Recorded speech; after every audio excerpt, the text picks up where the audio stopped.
नमस्कार साथियों, मैं सौरभ सुमन, कंप्यूटर शिक्षक +2 ललित नारायण लक्ष्मी नारायण प्रोजेक्ट बालिका उच्च विद्यालय त्रिवेणीगंज सुपौल से। साथियों और प्यारे बच्चों, आज हम लोग ई कंटेंट के सीरीज में एक नया ई कंटेंट आपके सामने प्रस्तुत करने जा रहे हैं।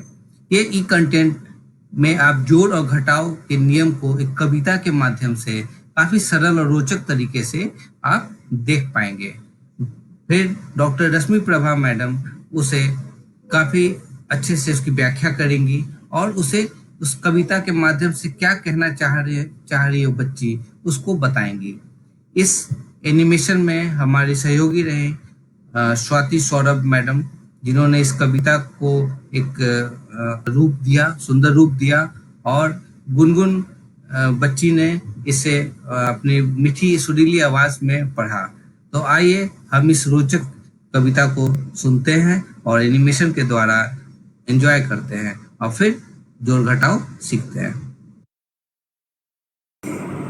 एक टेबल पर 5 लड्डू गोल गोल पीले पीले, नाना आए नानी आई, 2 सेब 3 केले लाए, ला ला ला ला ला ला ला ला ला ला ला ला, दादा आए दादी आई, 4 लड्डू वो भी लाए, हुए कुल अब 9 लड्डू, 2 सेब और 3 केले, ला ला ला ला ला ला ला ला ला ला ला ला ला, चाचा आए चाची आई, 4 सेब 4 केले लाए, ला ला ला ला ला ला ला ला ला ला ला ला, मामा आए मामी आई, 8 नारंगी वो भी लाए, लड्डू तो कुल 9 रहे, पर टेबल अब भी खाली है, 6 सेब 7 केले और 8 नारंगी थैले में रखना बाकी है,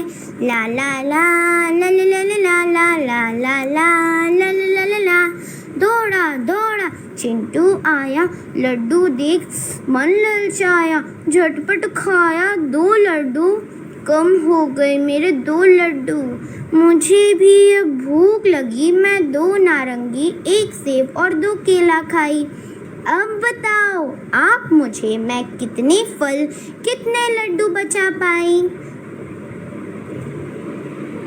तो देखा आपने, बच्ची सेव केला लड्डू नारंगी के साथ खुश है, लोग उसे उपहार स्वरूप दे रहे हैं और वह जोड़ने में कितनी निपुण है। आप सभी ध्यान दीजिए कि वो लड्डू को लड्डू की संख्या से जोड़ रही है, केले को केले की संख्या से जोड़ रही है, नारंगी को नारंगी से जोड़ रही है। वो कभी भी नारंगी और केले को एक साथ नहीं जोड़ रही है, अलग अलग करके जोड़ रही है। ऐसा क्यों? क्योंकि गणित की संख्याएं जो हैं वो अपने ही प्रकार के दूसरी संख्या के साथ लागू होती है। गणित की जो भी संख्याएं हैं 5, 6, 8, 7, 10 जो भी हम लोग पूर्ण संख्याएं जो पढ़ते हैं, उसका अस्तित्व इस बात पर निर्भर करता है कि वह संख्या किस संज्ञा के लिए अर्थात किस वस्तु के लिए उसका प्रयोग किया गया है। जब हम 5 बोल रहे हैं तो वह 5 कौवे के लिए बोल रहे हैं या आम के लिए बोल रहे हैं या व्यक्ति के लिए बोल रहे हैं या गाय के लिए बोल रहे हैं, जब तक इसे स्पष्ट नहीं किया जाएगा तब तक उस 5 संख्या को हम पूर्णता के साथ नहीं समझ सकते हैं। तो 5 जोड़ 7 तभी संभव है जबकि 5 जिस वस्तु के लिए आई है, 5 संख्या का प्रयोग जिस वस्तु के लिए किया गया है, 2 संख्या के लिए भी उसी वस्तु का प्रयोग को हम जोड़ सकते हैं। ये बात जो है वो देखने में छोटी है लेकिन बहुत महत्वपूर्ण है। यदि हम गाय को भैंस से जोड़ना चाहेंगे तो वो नहीं जुटेगा। गणित में ये सूत्र कोई नहीं है। गणित की क्रियाएं तभी होगी जबकि संख्याएं जो हैं वो एक ही जाति, एक ही समूह, एक ही संज्ञा के लिए हों। जैसे उस बच्ची ने अंत में कहा कि बताओ हमें कितने फल बचा पाई हूँ, तो वो बच्ची देखिए कितनी होशियार है। अभी तक तो वो खुद से जोड़ रही थी, तो वो सेव को सेव से, नारंगी को नारंगी से जोड़ रही है। जब उसके दोस्त ने 2 लड्डू खा लिया तब तक भी वो सही जोड़ रही है, और जो उसके पास कुल 9 लड्डू थे उसी में से उस 2 लड्डू को घटा रही है। तो उसके पास लड्डू घटा, लेकिन घटकर कितना हो गया? 7 लड्डू। अब वो आपसे और हमसे जो प्रश्न पूछ रही है वह यह प्रश्न है कि वह कितना फल बचा पाई। तो फल एक अलग संज्ञा है। सेव, केला, नारंगी, इसमें जो भी हम लोगों ने उस बच्चे को उपहार स्वरूप मिला है वह सब फल समूह के अंतर्गत आने वाली वस्तु हैं। तो केला को केला से जोड़ेंगे, नारंगी की संख्या को नारंगी से जोड़ेंगे, परंतु जब हम फल का नाम ले रहे हैं, जब वह बच्ची फल के बारे में पूछ रही है कि कितना फल बचा है, तो हमें फल के अंतर्गत कौन कौन सी वस्तु आएंगी इसको ध्यान में रखना पड़ेगा। तो फल के अंदर सेव, केला और नारंगी तो आएगा, परंतु लड्डू नहीं आएगा।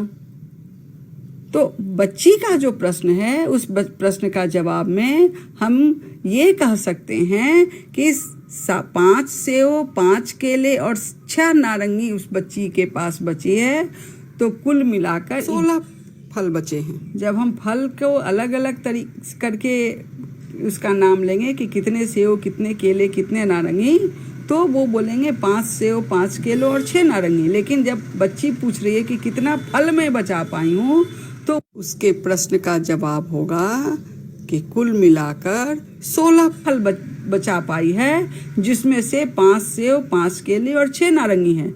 लेकिन इस फल में जो 7 लड्डू बचे हैं वो कभी भी नहीं जुटेगा। लड्डू के लिए वो लड्डू की गिनती हम फल के साथ नहीं कर सकते हैं, गणित में ये नहीं चलेगा।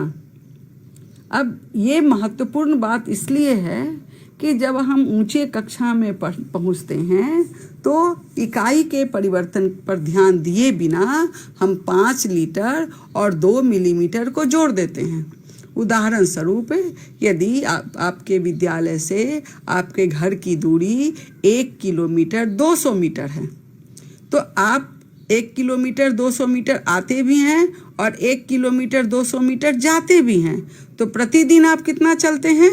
तो उसके लिए 1 किलोमीटर 200 मीटर को 1 किलोमीटर 200 मीटर से जोड़ना होगा।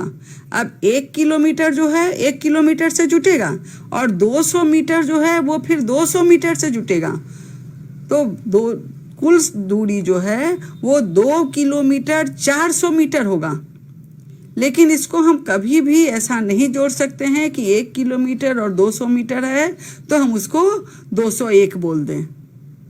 ठीक है, तो इस छोटे से बात को मज़ेदार तरीका से इस बच्ची ने हम लोगों को ध्यान दिलाया है। तो अगली बार से आप जब भी गणित की क्रियाएं करेंगे, इबादती प्रश्न बनाएंगे, तो आप ध्यान देंगे उसके इकाई पर कि वह जो संख्या है वह संख्या किस इकाई के साथ या किस वस्तु के लिए आपके पास दी गई है। धन्यवाद।